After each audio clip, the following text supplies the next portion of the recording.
Hello friends, स्मार्टो systems की GST series में ई way bill section में आपका स्वागत है। जैसा कि आपको जानकारी है, गवर्नमेंट के द्वारा ई वे बिल को कंपलसरी कर दिया गया है और जीएसटी में इसकी महत्व बढ़ गया है।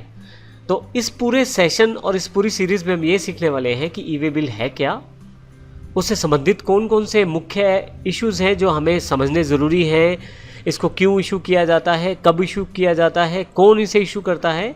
इस तरह के सभी क्वेश्चन हम इस सेक्शन में देखेंगे। इसके साथ साथ ई वे बिल किस प्रकार से जनरेट किया जाता है, लेकिन जनरेट करने के लिए रजिस्ट्रेशन प्रोसेस क्या है और रजिस्ट्रेशन प्रोसेस में किस प्रकार के स्टेप्स को फॉलो किया जाता है। एक बार आप रजिस्ट्रेशन स्टेप्स कंप्लीट कर लें तो किस प्रकार हम ई वे बिल को जनरेट कर सकते हैं, ये सारी जानकारी हम इस सेक्शन में लेने वाले हैं।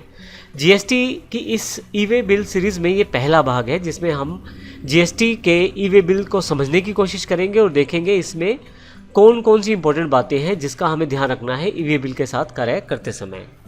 तो ये सबसे पहले बात करते हैं ई वे बिल क्या है, ई वे बिल कब और कैसे जारी किया जाएगा, जीएसटी में ई वे बिल जारी करने के नियम हैं क्या आप कोई भी माल भेजने या प्राप्त करने के लिए ई वे बिल जारी करेंगे, ई वे बिल कौन कौन जारी कर सकता है, ई वे बिल को जारी करने का समय क्या है और उसकी वैलिडिटी क्या है, ई वे बिल किन प्रोडक्ट्स पे लागू नहीं होगा। ये मुख्य क्वेश्चंस हैं जो किसी भी सेंडर, रिसीवर या ट्रांसपोर्टर के लिए इम्पोर्टेंट हैं। हम इन सभी क्वेश्चंस को बारी बारी से देखेंगे।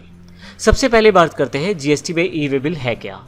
जब भी आप माल को एक स्थान से दूसरे स्थान पर भेजेंगे तो माल की जानकारी आपको ई वे बिल के साथ देनी ज़रूरी है।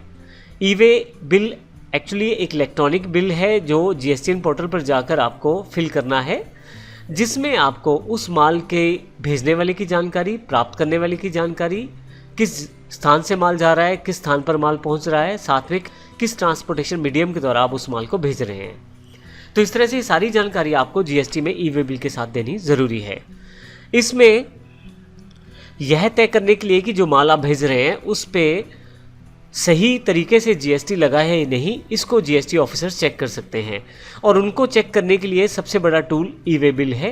वे केवल आपसे ई वे बिल लेंगे और उसको वेरीफाई कर पाएंगे आपने जो माल भेजा है या प्राप्त किया है उसकी एक्चुअल वैल्यूएशन क्या है और उस पर टैक्स सही लगा है नहीं लगा। तो इस तरह से जीएसटी में ई वे बिल भेजना साथ में ज़रूरी हो गया है किसी भी माल को भेजने या प्राप्त करने के लिए।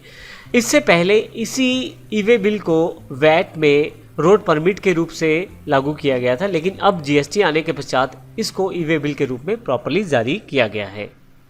ई वे बिल कब और कैसे जारी किया जाएगा, हम ई वे बिल जारी क्यों करें। ई वे बिल जारी करने के लिए यदि हमारा माल जो है 50,000 से ऊपर है, यदि आप 50,000 रुपये से माल ऊपर भेज रहे हैं या प्राप्त कर रहे हैं तो ई वे बिल जारी करना ज़रूरी है। इसके लिए कोई बाध्यता नहीं है कि आप अपनी स्टेट में भेज रहे हैं या दूसरी स्टेट में भेज रहे हैं। यदि आप 50,000 से ऊपर का माल भेज रहे हैं या प्राप्त कर रहे हैं, दोनों केसेस में आपको ई वे बिल जारी करना ज़रूरी है। हालांकि 50,000 से कम वैल्यू के माल पे ई वे बिल जारी करना या ना करना ये सप्लायर और रिसीवर के अपने इच्छानुसार हो सकता है। ई वे बिल को फॉर्म GSTN 1 में ही इशू किया जा सकता है। इस फॉर्म में पहले ए पार्ट में जो गुड्स भेजी जा रही है उसकी जानकारी होती है और बी पार्ट में ट्रांसपोर्टर की जानकारी होती है। तो हमें ई वे बिल क्यों जारी करना है, कब जारी करना है, ये जानकारी हमें ज़रूरी है, हमें प्राप्त रहे। ई वे बिल कौन कौन जारी कर सकता है। 3 सेगमेंट इसमें जुड़े हुए हैं, 3 भाग हैं, जैसे सप्लायर, रिसीवर और ट्रांसपोर्टर। तीनों पक्ष में से कोई भी इसे जारी कर सकता है। सबसे पहले लायबिलिटी बैठ जाती है सप्लायर की। यदि वह माल भेज रहा है तो ज़रूरी है कि वह अपने जीएसटी पोर्टल में लॉगिन करके रिसीवर की जानकारी, व्हीकल की जानकारी जिसके द्वारा माल भेजा जा रहा है, जो वैल्यूएशन है माल की, जो टैक्स की वैल्यूएशन है उसकी जानकारी, इन सब की जानकारी उसको देनी ज़रूरी है। इसके साथ यदि माल ट्रांसपोर्टर को दे दिया गया है और ये ई वे बिल को जारी नहीं किया गया है तो ट्रांसपोर्टर की जिम्मेवारी हो जाएगी उस ई वे बिल को जारी करना। इस केस में ट्रांसपोर्टर कुछ जानकारियां जो रिसीवर या सप्लायर एंड की हैं वो ले सकता है और ई वे बिल को जारी कर सकता है। अब यहाँ सबसे इम्पोर्टेंट एक पार्ट और है, ई वे बिल कब जारी किया जाता है। जैसे ही आप किसी माल को भेजना चाहते हैं या प्राप्त करना चाहते हैं तो ट्रांसपोर्टेशन के शुरू होने से पहले आप अपने जीएसटी पोर्टल पर जाएं और ई वे बिल को जारी करें, ये ज़रूरी है। ई वे बिल जारी करने के लिए आपको अपने पोर्टल पे जाना है और वहाँ पे एक यूनिक नंबर जनरेट होगा जिसको EBN कहेंगे, ई वे बिल नंबर है जो कि उसमें आपके सप्लायर, रिसिपिएंट, ट्रांसपोर्टर, इन सब की जानकारी अवेलेबल रहेगी। इसके साथ साथ ई वे बिल जनरेट होने के 72 घंटों के अंदर रिसिपिएंट को माल को एक्सेप्ट या रिजेक्ट करना होता है। यदि रिसिपिएंट इसे 72 घंटों के अंदर एक्सेप्ट या रिजेक्ट कुछ पे नहीं करेगा तो उसे एक्सेप्ट ही माना जाएगा और इस तरह से ई वे बिल जारी किया जाता है। इसके साथ मैं आपको ये भी बता दूं, सबसे इम्पोर्टेंट पॉइंट ये है कि ई वे बिल की वैलिडिटी क्या है। मुख्यतः ई वे बिल जो रहेगा आपका 1 से लेकर 15 दिनों तक मान्य रहेगा। डिपेंड करता है दूरी कितनी है दो स्थानों के बीच की, एक जहां से माल भेजा जा रहा है और दूसरा जहां माल को रिसीव होना है।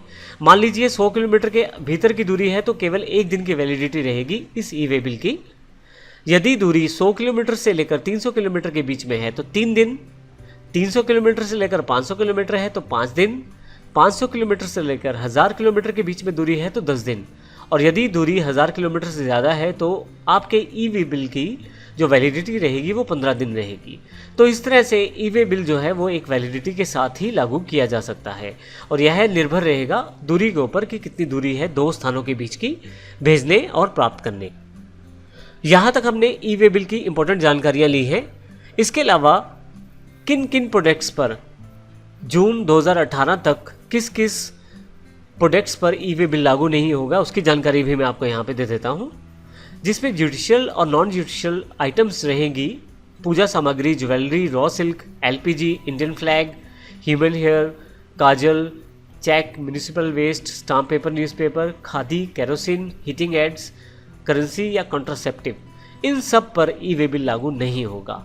इसके अतिरिक्त कोई भी माल भेजा जाता है और जो जीएसटी कैटेगरी के अंतर्गत आता है तो वहाँ पे ई वे बिल लागू होगा। तो इस पूरे सेक्शन में हमने जानकारी ली जीएसटी में ई वे बिल है क्या, कब और कैसे जारी किया जाएगा, जारी करने के नियम क्या हैं और कौन इसे जारी करेगा, और इसके अतिरिक्त क्या सभी गुड्स पे इसकी ज़रूरी है ई वे बिल को जनरेट करना या नहीं, और फाइनली किन प्रोडक्ट्स पे ई वे बिल लागू नहीं होगा और वैलिडिटी कितनी है ई वे बिल की, वो भी हमने इसमें जानकारी ली। अगले सेक्शन में हम जानकारी लेंगे किस प्रकार से हम ई वे बिल को जनरेट करने के लिए सबसे पहले रजिस्टर किस प्रकार कर सकते हैं और रजिस्ट्रेशन प्रोसेस के बाद किस प्रकार हम ई वे बिल को इशू कर सकते हैं। इन सब की जानकारी आने वाले सेशंस में। धन्यवाद।